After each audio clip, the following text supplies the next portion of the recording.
Welcome back to NASM CPT exam prep. This is chapter 13 of 20, our first lesson in the program design domain. Today's lesson is assessment and program design basics.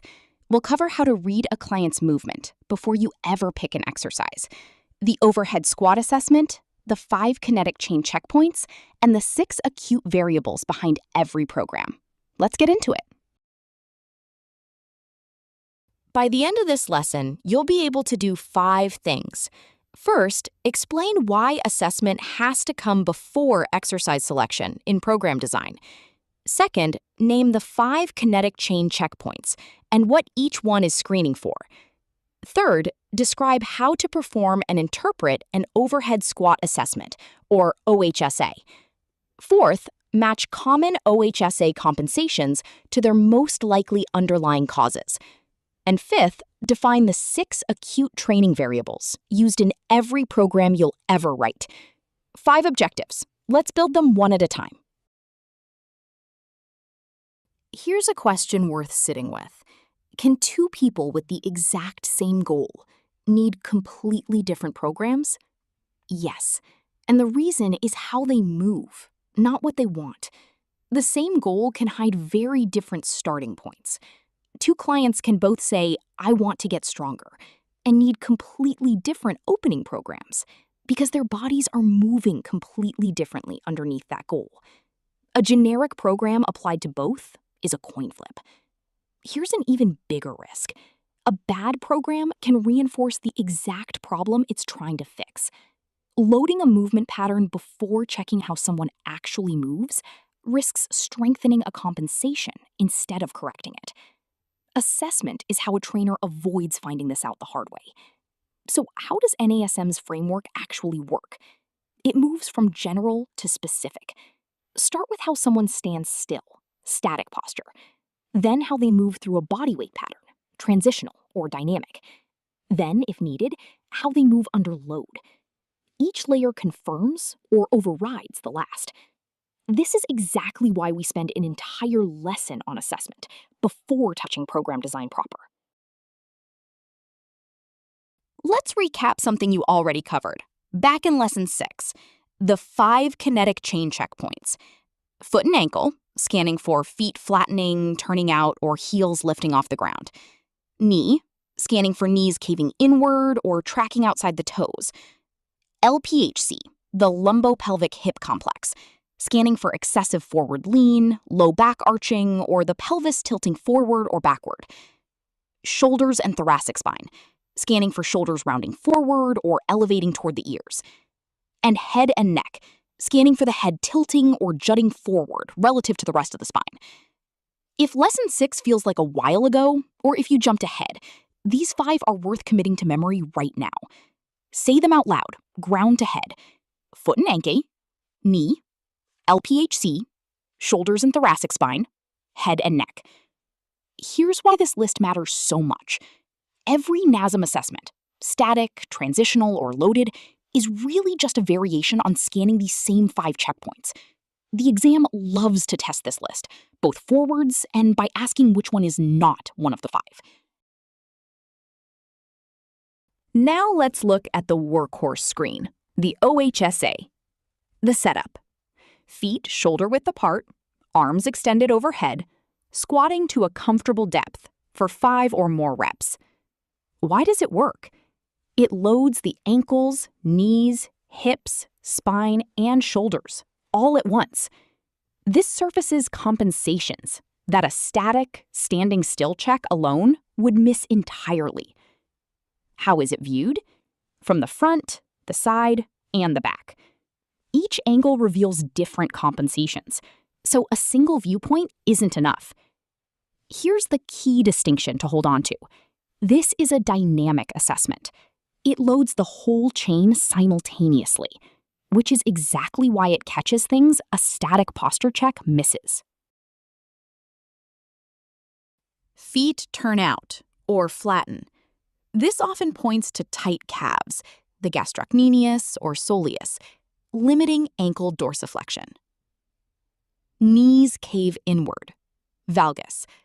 This often points to weak hip abductors or external rotators, plus limited ankle dorsiflexion. Excessive forward lean. This often points to tight hip flexors or limited ankle dorsiflexion. Low back arches. This often points to tight hip flexors, pulling the pelvis into anterior tilt. Arms fall forward. This often points to a tight latissimus dorsi. Retest with hands on hips to confirm. Here's the critical mindset for this whole table. Every compensation here is a hypothesis, not a diagnosis. NASM pairs each one with a follow-up test, rather than jumping straight to a corrective program. Compensation observed does not equal confirmed cause. There's almost always more than one plausible explanation. Here's a hard rule about scope of practice. Movement assessments identify compensation patterns for training purposes. They are not a medical diagnosis. Pain during any assessment is an immediate stop and refer signal, not something to train around or push through. I want you to say this one plainly and slowly because it matters. If a client reports pain during an assessment, the assessment stops and you refer out. This gets tested on the exam almost every attempt, and it's also just correct, safe practice in the real world. Beyond the OHSA, there are a few supporting assessments worth knowing. The single leg squat assessment. It isolates each side individually, useful when the OHSA shows asymmetries that a bilateral squat can mask. Pushing and pulling assessments.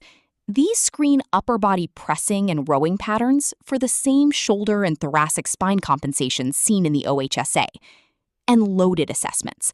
Once body weight patterns look clean, adding load can reveal compensations that only appear under real training stress. These are supporting assessments, not the main event. Just know that they exist and roughly when you'd reach for each one. Now let's move from findings to programming. Reps and sets. Reps drive whether the emphasis leans endurance, hypertrophy, strength, or power.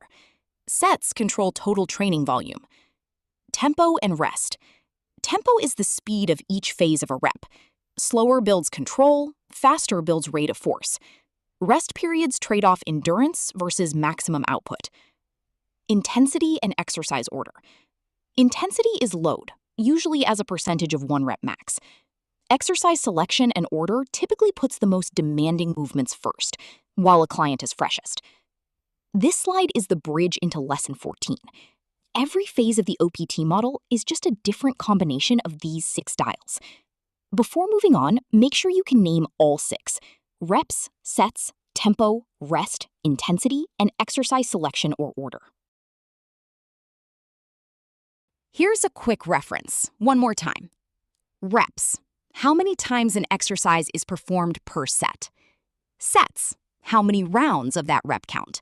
Total training volume. Tempo. The speed of each phase of the rep. Eccentric, isometric, concentric. Rest periods. Recovery time between sets. Intensity, or load, how heavy the resistance is, as a percentage of 1 rep max. And exercise selection and order, which movements and the sequence they're performed in. These 6 terms are going to recur throughout the rest of the course. Worth locking them in now. Let's check your understanding. Question: which is not one of the 5 kinetic chain checkpoints?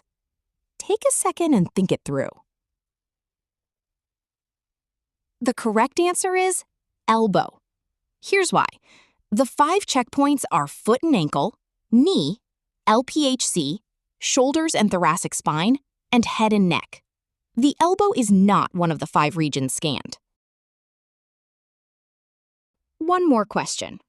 During the OHSA, knee valgus, caving inward, is most commonly associated with which underlying issue? Pause and think back to the compensation table. The correct answer is weak hip abductors and external rotators, and limited ankle dorsiflexion. Here's why. Knee valgus during the OHSA is typically linked to weak hip abductors and external rotators, overactive hip adductors, and restricted ankle dorsiflexion. Let's bring it all together. Assessment comes before exercise selection. The same goal can need completely different starting programs.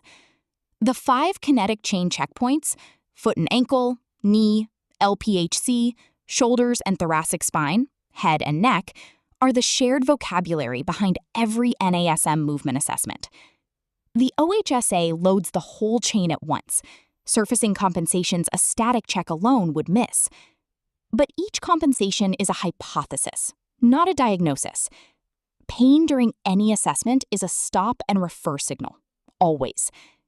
And every program is built from 6 acute variables: reps, sets, tempo, rest, intensity, and exercise selection or order.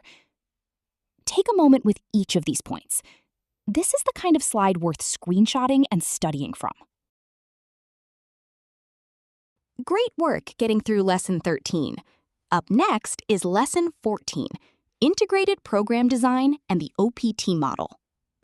Lesson 14 takes these 6 acute variables and sequences them into NASM's 5-phase OPT model, from stabilization all the way to power. See you there!